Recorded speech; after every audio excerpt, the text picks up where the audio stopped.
Bismillahirrahmanirrahim. Assalamualaikum warahmatullahi wabarakatuh. Alhamdulillah, alhamdulillahilladzi anzala as-sakinata fi qulubil mu'minin liyazdadu imanan ma'a imanihim. Wa ashhadu an la ilaha illallah wahdahu la syarika lah wa ashhadu anna Muhammadan 'abduhu wa rasuluh. Amma ba'du. Para jamaah salat subuh yang insyaallah dimuliakan oleh Allah Subhanahu wa taala, perkenankanlah kami yang akan menyampaikan seuntai hadis dari Rasulullah sallallahu alaihi wasallam yang bertemakan mohon hidayah dan kebenaran. Wa an Ali radhiyallahu anhu qala li Rasulullah sallallahu alaihi wasallam qul Allahumma hdini wa saddidni.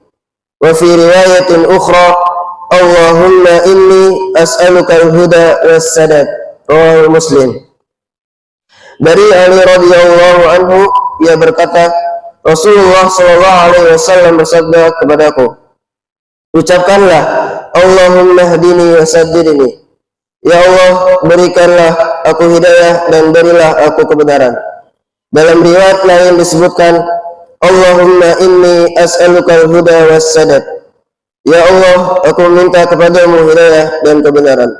Hadis riwayat Muslim nomor 2725. Berisi permintaan yang sangat penting yang dengan keduanya bila diperoleh akan mendapatkan keberuntungan dan kebahagiaan. Yaitu yang diminta dalam doa adalah al-huda atau hidayah petunjuk dan as-sadad istiqomah di atas kebenaran. Meminta kepada Allah Subhanahu wa taala petunjuk berarti kita meminta agar diberi petunjuk kepada kebenaran secara global dan terperinci.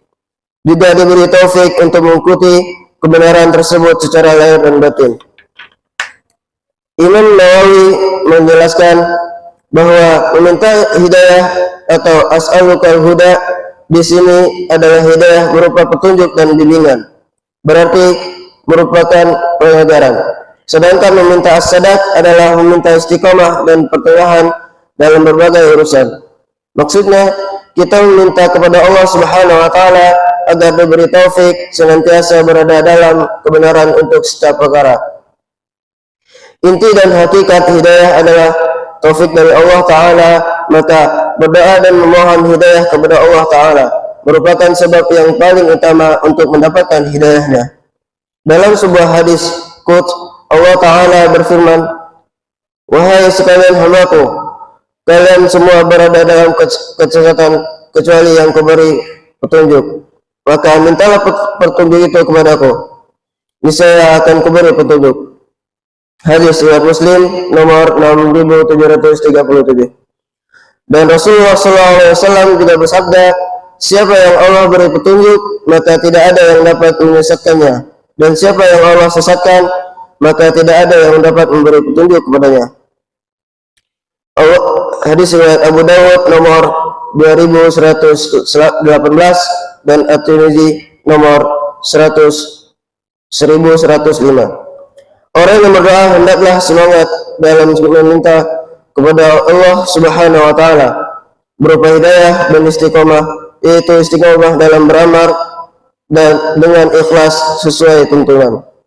Hendaklah setiap orang meminta tolong kepada Allah Subhanahu wa taala dalam setiap urusannya, termasuk dalam meminta hidayah dan istiqomah.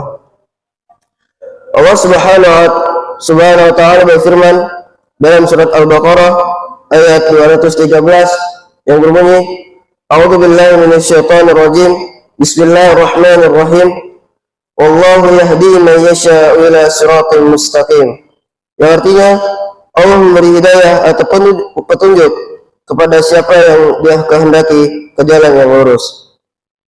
Mungkin cukup sekian yang bisa kami sampaikan. Sebelum kita tutup, marilah kita bermunajat kepada Allah Subhanahu wa taala. Bismillahirrahmanirrahim. Alhamdulillahirabbil alamin. Hamdan yuafi ni'amahu wa yukafi'u mazidah. Ya Rabbana lakal hamdu wa lakal syukru kama yanbaghi li jalali wajhikal karim wa 'azimi sultanik. Allahumma salli wa sallim ala sayyidina Muhammadin wa ala ali sayyidina Muhammad.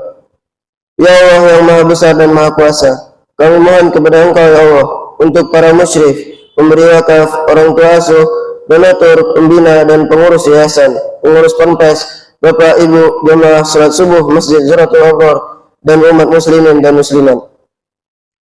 Diampuni dosa-dosanya, dosa besar, dosa kecil, disengaja ataupun tidak disengaja. Diberi hidayah agar dapat melaksanakan semua perintah-Mu dan meninggalkan semua larangan-Mu. Diberi kesehatan agar bisa istiqomah dalam melaksanakan ibadah baik yang wajib maupun yang sunnah. Diberi rezeki yang luas dan berkah agar mau berbagi kepada anak yatim dan duafa dan perjuangan Islam. Diberi kemampuan bisa bersabar jika menerima musibah dan pandai mensyukuri kenikmatan.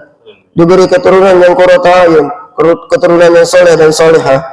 Rabbana atina fid dunya hasanah wa fil akhirati hasanah wa qina adzabannar. Subhana rabbika rabbil izzati amma yasifun.